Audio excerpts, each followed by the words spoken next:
जय गुरु। ठीक भाव नाम करें कौन हुए कथा प्रसंग में श्री श्री ठाकुर कहले आम मान बोध शक्ति केते गुड़े जिनिस को बोध करे पुणी केते गुड़े जिनिस को विषय भूली जाए ना जे सब जिन संबंध में सचेतन हो आम मान प्रवेश करने ही मुस्किल थिला।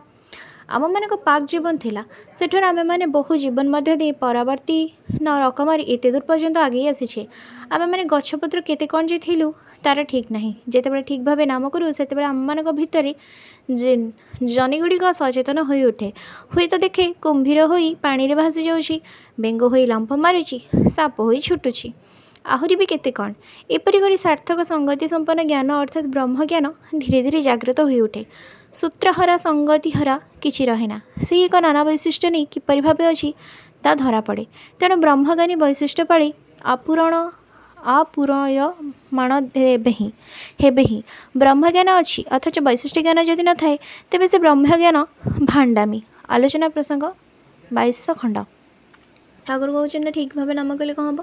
ना आम के आम मान बोध शक्ति केते गुड़े जिनस को बोध कर मैंने जापर केते जिनस को भूली जाए ठीक अच्छे तो से कौन हुए ना सब नचे सब जिन संबंध में सचेतन आम प्रवेश करने मुस्किल थी आम पाक जीवन थी सेठर आम मैंने बहु जीवन मध्य परावर्ती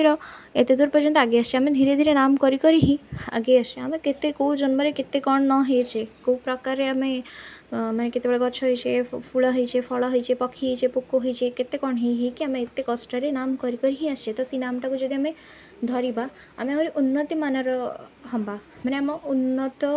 दिग को गति करवा।